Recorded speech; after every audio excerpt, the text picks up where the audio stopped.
Nous abordons maintenant la deuxième partie de cette étude de cas, à savoir l'analyse des résultats expérimentaux. Dans la première partie, nous nous sommes intéressés aux étapes qui nous ont conduit depuis la définition des objectifs à la construction de la matrice d'expérience. Et donc, dans cette deuxième partie, nous allons regarder la phase expérimentale, les valeurs observées, et faire une première analyse qu'on appellera l'analyse globale, en particulier au travers de la construction d'une fonction de répartition. Alors, issu de la publication des auteurs, on voit apparaître à droite de la matrice d'expérience, donc je vous rappelle que les colonnes x1, x2, x3 contiennent les valeurs des proportions des constituants soumises à des contraintes explicites. Les colonnes x'1, x'2, x'3 contiennent les proportions des pseudo-constituants qui correspondent au mélange que l'on réalise dans un simplex de hauteur unitaire avec un nombre de mélanges, 10, qui correspond aux 7 expériences proposées par un réseau simplex centroïde et aux 3 mélanges axiaux qui permettent d'améliorer la distribution des mélanges le long des axes. La réponse mesurée est un module d'élasticité et ce que l'on cherche à faire, eh bien, c'est à obtenir une valeur égale à 3000 avec une teneur en liant minimale. Donc, quelque part, il faut prendre le temps de regarder la variation de la réponse. La réponse varie entre 2350 et 3000 comme valeur de module d'élasticité. Cette variation va être retranscrite à la fois dans le domaine expérimental et sous forme d'une fonction de répartition, mais d'ores et déjà, on peut dire que la variation que l'on observe entre la plus petite et la plus grande valeur est due à autre chose qu'à des simples causes aléatoires, et qu'on va imputer cette variation de 650 points de module aux variations des proportions des constituants. Et deuxième étape, eh bien, quelque part on est content. Pourquoi? Parce que dans le domaine expérimental, qui a été bien choisi finalement par les experts, on observe directement sur un des 10 mélanges une valeur égale à la cible que l'on souhaite atteindre.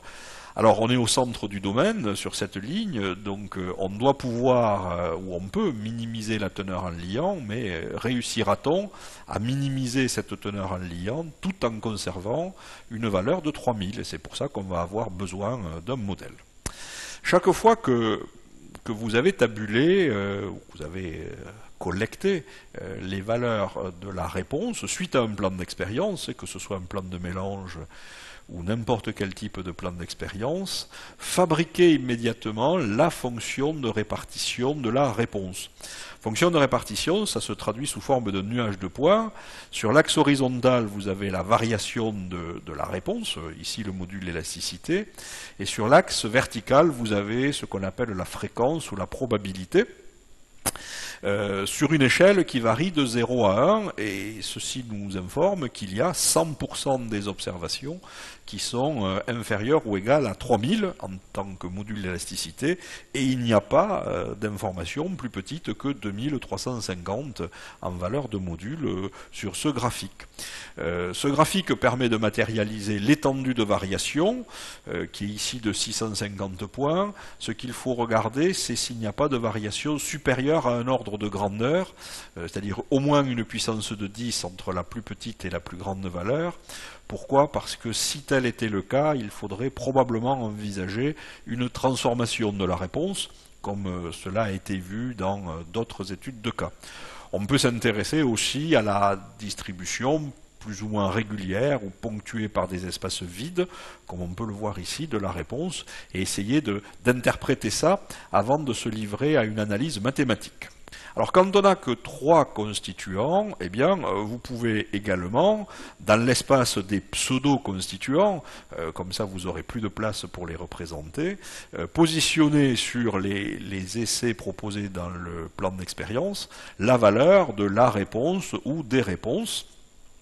Donc dans l'espace des pseudo-constituants, les sommets, c'est Z1, Z2, Z3, et face à chacun de ces sommets, j'ai mis le mélange correspondant, X1 correspondant à la proportion de liants, X2 correspondant à la proportion de comburants, oxidizer, et X3 correspondant à la proportion de combustible.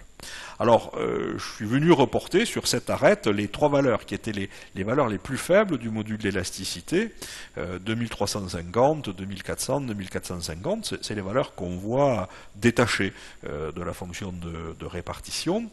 On reviendra sur cette arête pour justifier un calcul ultérieurement, et puis vous pouvez reporter l'ensemble des réponses sur chacun des mélanges pour essayer de voir si nous avons des répartitions monotones, si on voit des trous dans la répartition des valeurs dans le domaine expérimental, et puis se dire que finalement c'est plutôt près du centre que nous avons des valeurs élevées. Alors 3000 c'est la valeur la plus grande, juste au-dessous pour le mélange qui est situé sur l'arête Z2, Z3, 2950, c'est un mélange qui permettrait de diminuer la teneur en liant, puisqu'on se rapproche de la valeur Z1 égale 0, et probablement entre les deux, on a peut-être des chances de trouver un mélange avec une teneur en liant plus faible qu'au centre, et qui présente également une valeur de 3000 en module d'élasticité. Donc, suite à cette analyse globale, qui est une étape importante dans l'analyse de la variation des résultats expérimentaux, bien il faut se poser des questions et y répondre. Doit-on faire mieux? Après tout, on cherchait une valeur de 3000, nous en avons une. Toutes les autres valeurs proviendront d'un modèle avant des essais de validation. Donc après tout, ne peut-on pas mettre ce mélange en production puisqu'il satisfait les exigences? Mais il y avait aussi une contrainte qui était, on veut une valeur de 3000 en minimisant la teneur en liant. Et donc on va essayer de répondre à la question, peut-on faire mieux? C'est ce que je viens d'expliquer. Et si on espère pouvoir faire mieux, il va falloir dire comment. Et les éléments de réponse à ces questions, peut-on faire mieux et comment faire mieux, vont provenir de l'explicitation du meilleur modèle prédictif, puisque c'est à partir de ce modèle prédictif que l'on cherchera le ou les mélanges qui permettent de satisfaire les exigences des expérimentateurs.